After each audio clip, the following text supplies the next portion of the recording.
Hey, hi everybody. I think we're ready to go on to chapter 3 of Treasure from the Haunted Pagoda. Remember, this story isn't actually as scary as the title makes it sound.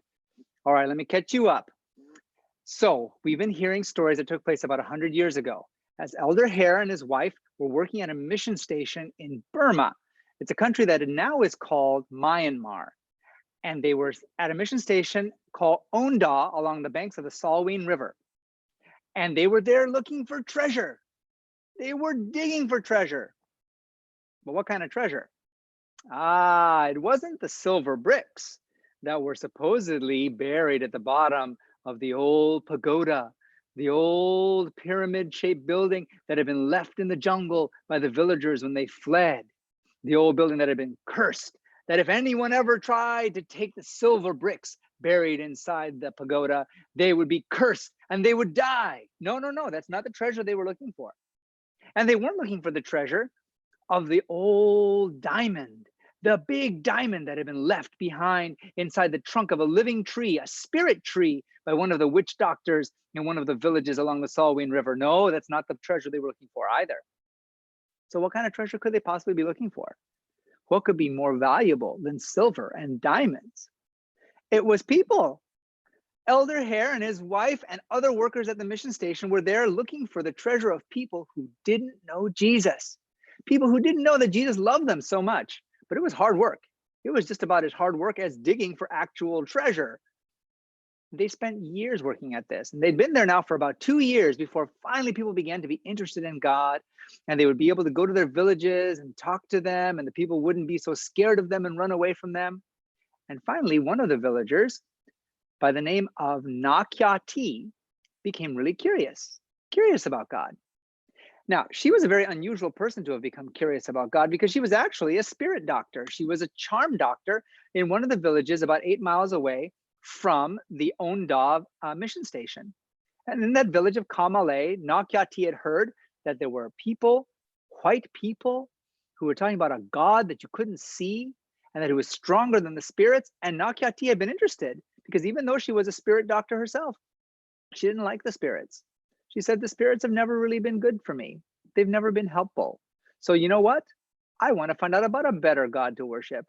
And she had gone to find out about their God. She had been curious, and she had even left her adult daughter, Hla Kin, to stay at the station and help the Nurse Gibbs, who worked at the station. But then if you remember last week, Nakyati came down sick with a fever, and all the villagers in Kamale said, yes, we knew this would happen. The spirits would become angry with you. They're punishing you for letting Hla Kin go to the mission station. And Nakyati had said, no, it's just a fever. And she had been brave, and she had sent a messenger to fetch Elder Hare. And Elder Hare had traveled all the way out to Kamale. He'd had to go across the river, then through 3 fields, then over a bridge of a creek, then through Tiger Village, then through the jungle, and finally he'd arrived there. You remember all of that? And then you remember what had happened when he tried to get home after healing Nakyati, after giving her medicine that took her fever away?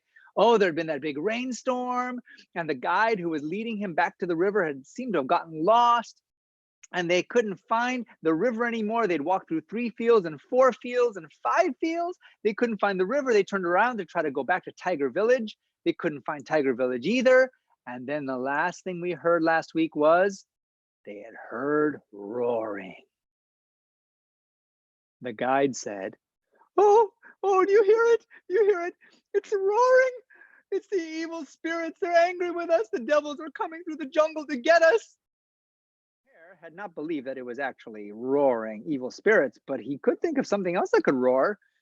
Tigers, like the tigers that Tiger Village was named after. What if it was a whole army of them? But as they made their way on a little closer, they found out that, well, it actually wasn't a scary thing after all, which is one of those things we've been learning, right? Things can seem pretty scary for a moment, but once you start to actually check into what they are and learn more about what it is that's scaring you, often it turns out to not be anything really that scary.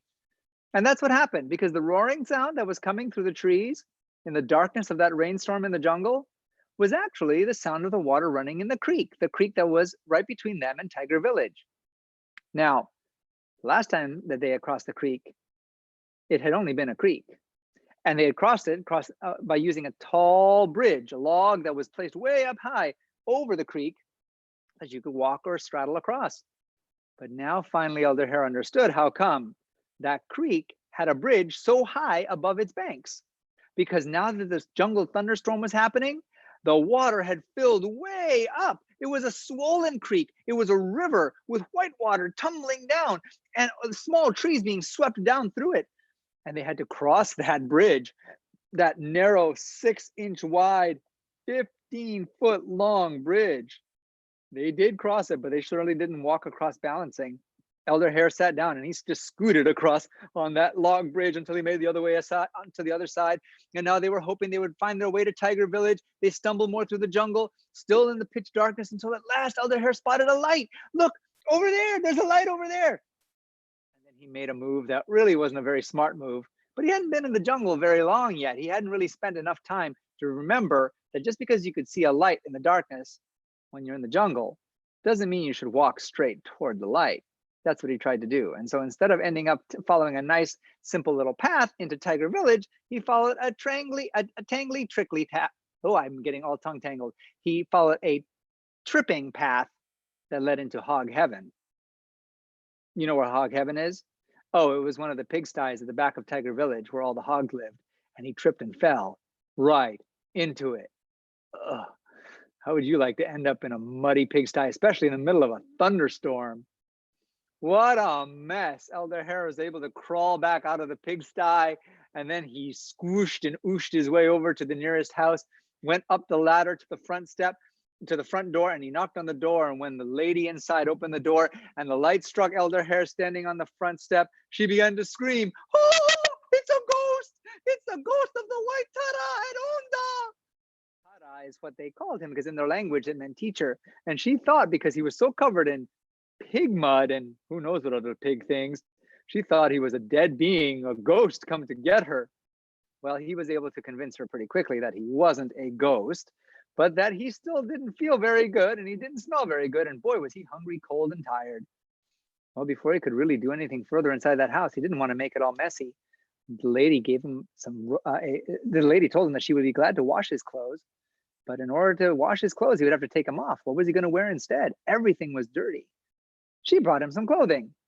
Unfortunately for Elder Hare, it was jungle clothing. It was just a loincloth, a little strip of cloth you could wrap around your waist. It really didn't cover him as much as his pants and shirt were used to. And now Elder Hare sat by the fireside inside this hut while the thunderstorm raged down. The woman was washing his clothes, and she called out to some of her neighbors, "Hey, the Tara is here in my house." And some of the neighboring old women came over because they were interested to see what was going on. And when they came in and saw the Tara sitting there and wearing just a very tiny loincloth, and now they could actually see all of his arms and all of his chest and all of his legs, they were very curious. Because you see, they had not seen many white people before. And so now to look at Elder Hare and to see that his face was kind of brown from suntan in living out there in that part of the world, and his arms were brown from suntan, but his chest was really white, and so were his legs. Oh, they thought that was very, very unusual, and they kept reaching out and poking him and touching to see if he had different sensations or if his skin felt different in the different parts of color that he had on his body. Finally, the hostess had to say, ladies, leave him alone. The Tara is just fine, and he might look different to you, but he looks just as good as Adam and Eve did in the Garden of Eden." Well, Elder Hare was happy to realize that at least the people of Tiger Village were remembering the stories that he was coming to tell them all the time, telling them stories from the Bible to help them learn about Jesus. And the next morning, when the rainstorm was over and the sun was shining brightly, Elder Hare was able to make his way all the way through the 3 fields and back to the river again. You might be wondering, well, wait a second, what happened? How come he found 5 fields in the night and now there was just 3? You see, when you reach the 3rd field, Elder Hare didn't know that there were 2 trails that came out from the 3rd field. One trail would go right to the river. The other one wandered off into a bunch of other fields. And he was able to make it back home safely. And Elder Hare and his wife and the other workers of the mission station kept on digging for treasure. They kept on looking for people who needed healing, people who needed Jesus's love. But usually they had to work at healing them from their illnesses first before they could heal them from Jesus's love. And so they would go around to the villages, they would help at the clinic, and they would talk to the people, show them that they weren't anybody to be scared of. And the people didn't seem to be so scared anymore. In fact, very often now when they would come into a village, the people would not run off into the jungle screaming, "Dataka, Dataka!" Oh, do you remember what Dataka means? Dataka was the word that they would use to refer to kind of a half demon, half ghost. And they thought that the white people were these demon ghosts who were going to take their children and feed them lots of food to make them fat and then eat them.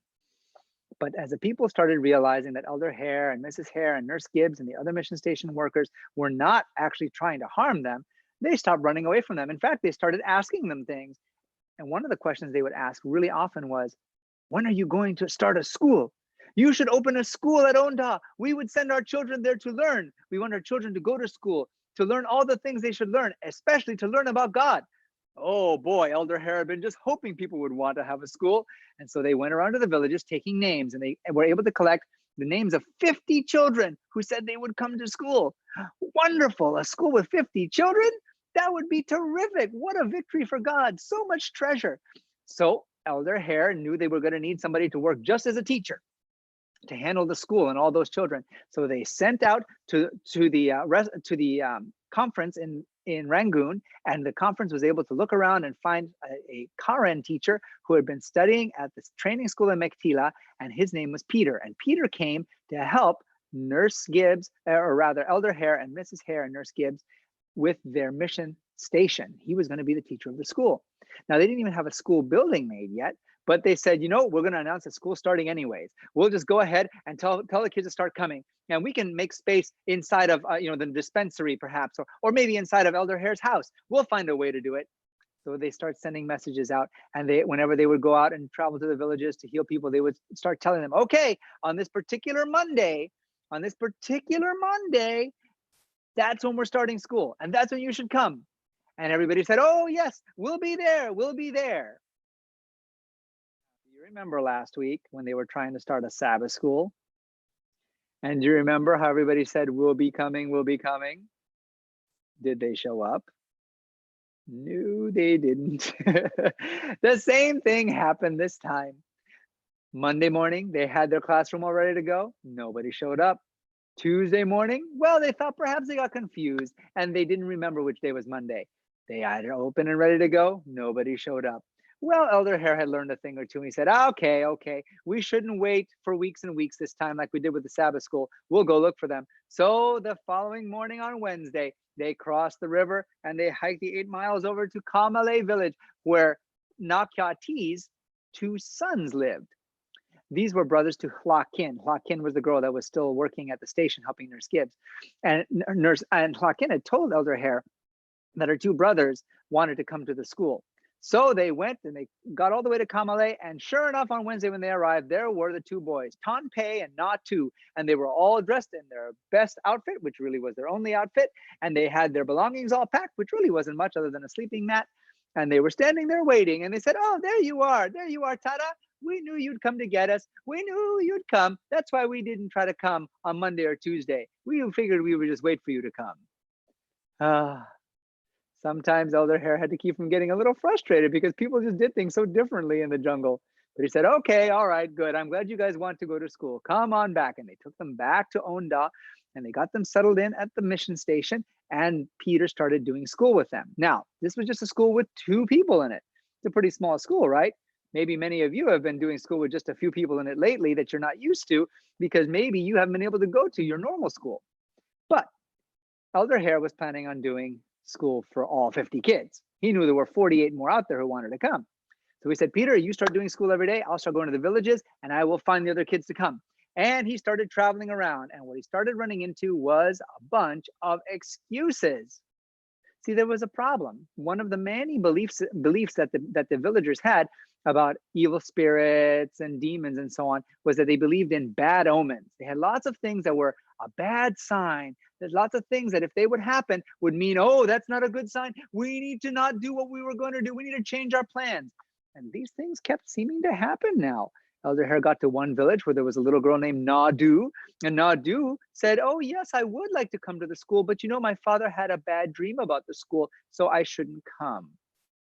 Elder Hare went to another village, and there was little boy Ong-Tu, and Ong-Tu said, oh, yes, I would like to come, but you know, on Monday, I was going to come, and my sister cut her finger, and that's a bad sign. I don't think I should come to the school. Elder Hare went to another village, and there he found Sawthu. And Sawthu said, "Oh, do you know, I was going to come today, but as I was eating breakfast, one of the plates broke, and that's a bad sign. I don't think I should come." It was kind of discouraging to Elder Hare.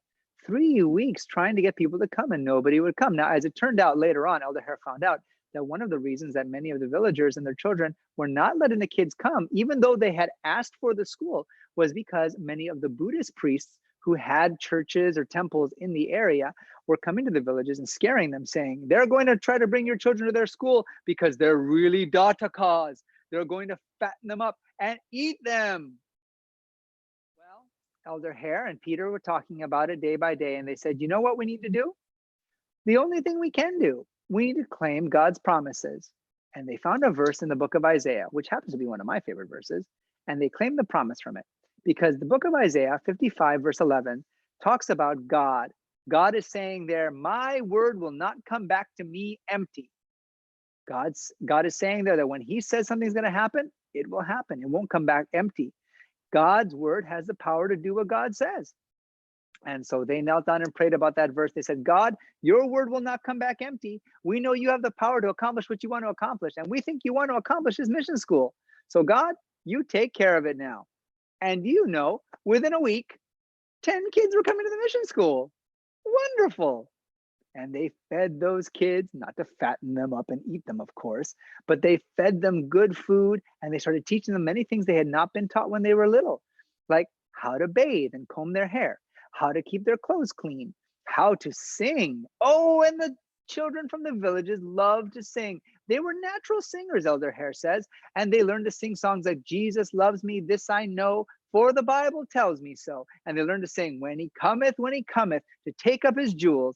And after a while, they learned their song so well that Elder Hare and Peter arranged for a village tour. They took the kids across the river, and then they walked with them through the jungle, and they went to the villages that the kids were from. And when they would arrive to a village, the kids would all line up, and they would all start singing, and people would come running out of the jungle, running from their huts, running from their fields to listen to this beautiful music. The villagers all loved music. And you know what the funny part was? The parents of the very children that had gone to the school would not recognize the children. Elder Hare would say, oh, there you are, Ongtu's mother, Ongtu's father. Look, there's Ongtu singing in our group of children. They would say, that's not Ongtu. Ongtu doesn't comb his hair. Ongtu never wears clean clothes, and Ongtu certainly could never sing like that. And as the villagers began to realize what a beautiful thing it was that the school was helping their children to do so many things they didn't know to do before, more villagers began to send their children. Within a year or two, now they had 34 children attending the school. Wonderful treasure that Elder Hare was finding there among those jungle villages. Well, after about another year, Hla Kin, you remember her? She's the daughter of Na Kya Ti, the spirit doctor of Kamalei. Hla Kin came to Elder Hare and she told him, you know, I've been reading the Golden Book. That's what they call the Bible. I've been reading the Golden Book, and I've been listening to what you say about Jesus. And you know, I want to be his friend forever, so I want to get baptized. Elder Hare thought that was wonderful, but he did not want to cause any trouble with her mother. So he spoke to Na Kya Ti the next time the Na Kya Ti came to visit at Onda, and he told her what Hla Kin wanted to do. And Na Kya Ti, even though she was still the spirit doctor for Kamalei village, she said, oh yes, that is good. I don't care if she gets baptized. Those spirits are no good.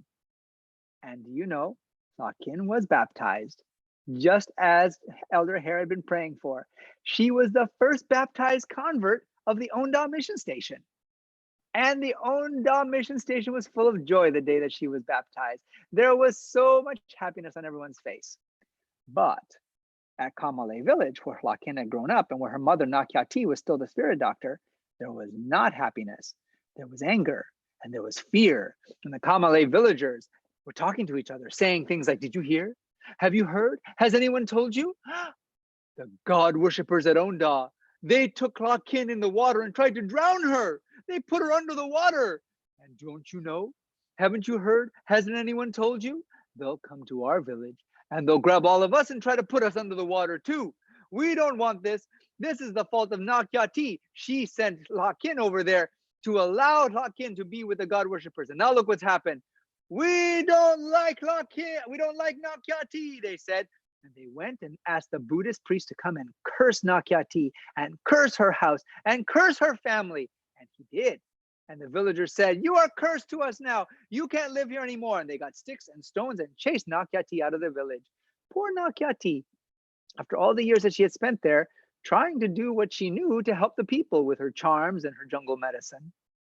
Well, Nakyati moved over to Onda. When she arrived, she told Elder Hare what had happened. Elder Hare said, don't worry about it.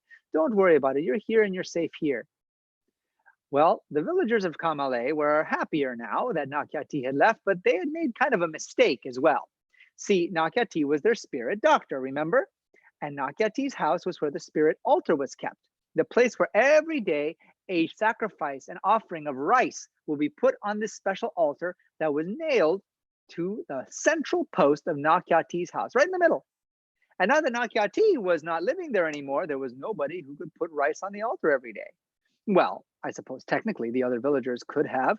They could have gone into Nakyati's house and they could have put rice on the altar. But the problem was, well, they'd had the house cursed. They didn't want to go into a cursed house. So the villagers decided they needed to destroy the house, especially when the spirits started getting angry. And every night they could hear the spirits moaning and screeching and making all sorts of terrible noises inside of Nakyati's house. The villagers got together and said, "What should we do? We don't want this house here anymore. We want it destroyed. We should burn it." Yes, let's burn it, someone said. "Okay, you go and you start it on fire." All right. Well, then what are we going to do? How can we destroy it? Someone else said, "Oh, I know. We should tear it down." Yes, everyone said we should tear it down. You go and start pulling boards off of it. Well, they didn't know what to do. So they sent a message to Nakyati. "Nakyati, you have to come and tear this house down. We don't want it left here in the village." Nakyati said to Elder Hare, "I don't want to go tear the house down. I'm an old lady and I can't do it by myself." Elder Hare had an idea. He said, "Hey, Nakyati, I wonder, is the wood in your house still good?" "Yes," she said. "So the posts are all strong?" "Oh, yes." "And the floor is good?" "Yes." And the covering, all the reeds and rafters that you have in the house roof, they're good too?" "Yes," she said. Well, Elder Hare said, "You know what then? I will buy that house from you." "You'll buy a cursed house from me?" said Nakyati. "Yes," said Elder Hare, "I will." And he bought it from her. And then he took 12 or 14 of his strongest boys and they went to the village of Kamale. And when they arrived, the villagers all looked at each other and said, "What are they doing here? What are they doing here?" And Elder Hare said, "I am here because Nakyati has sold her house to me and we're going to tear it down and take it away." Oh, the villagers liked this. They liked this a lot because they thought to themselves, this house has been cursed. The spirits are angry in this house. And now we'll get to see just what the spirits do to these God worshippers who take our children and fatten them up to eat them. These God worshippers who take our children and try to drown them in the water. Oh, the spirits will get revenge. And they watched. And in one day, Elder Hare and the boys got that whole house taken apart. They were climbing up ladders. They were climbing on the rafters. They were going underneath. They were taking apart all the wood.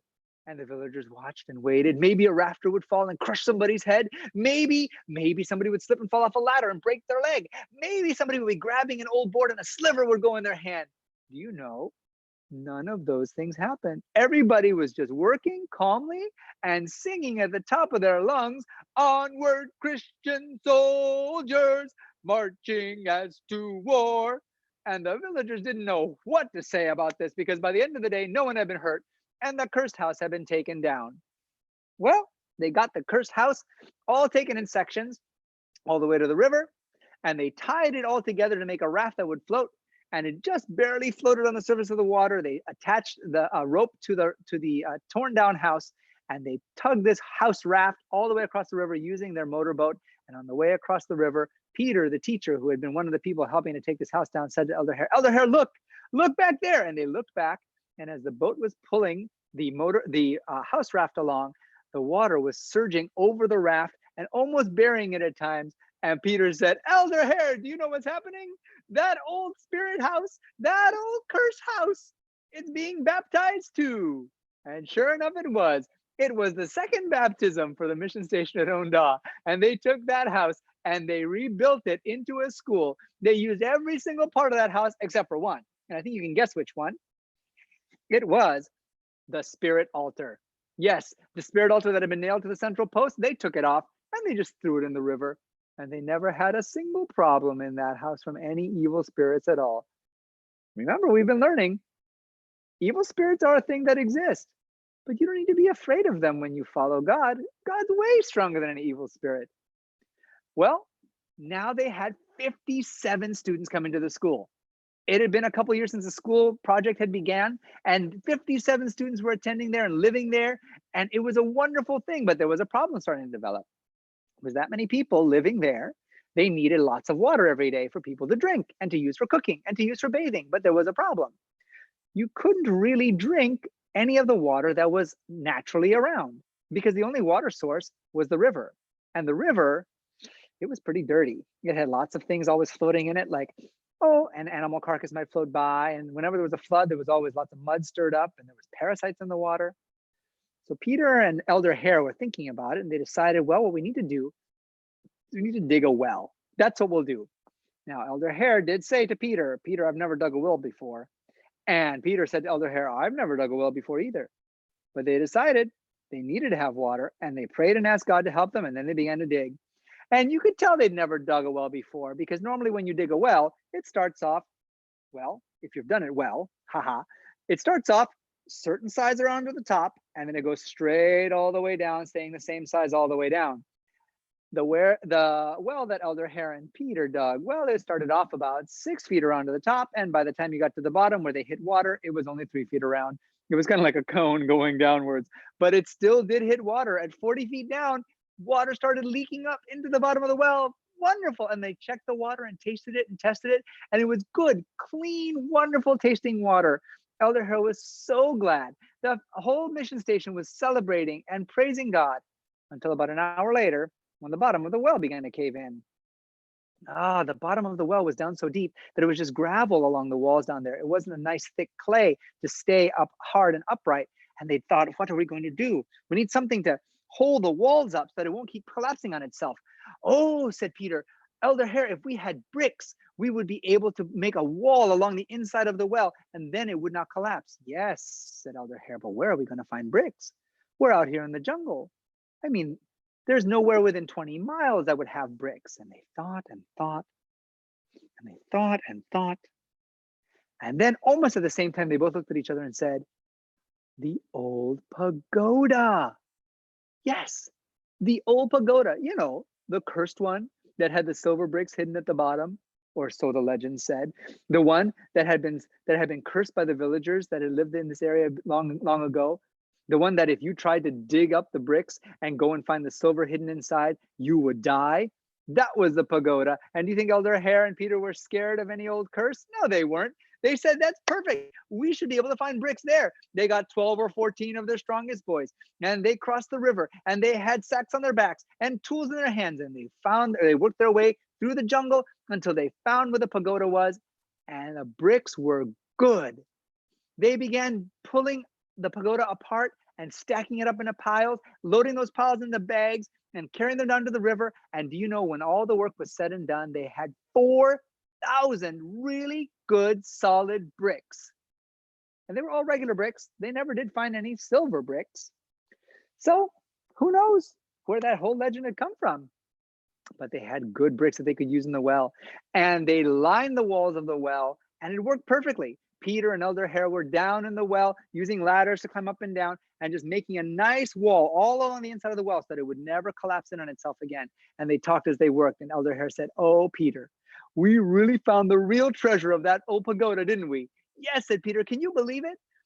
Decades ago, long before I was even born, God already was getting bricks put into place here so that when we built the mission station and we needed to have a well and we needed to have a brick wall lining that well, the bricks would be right there for us.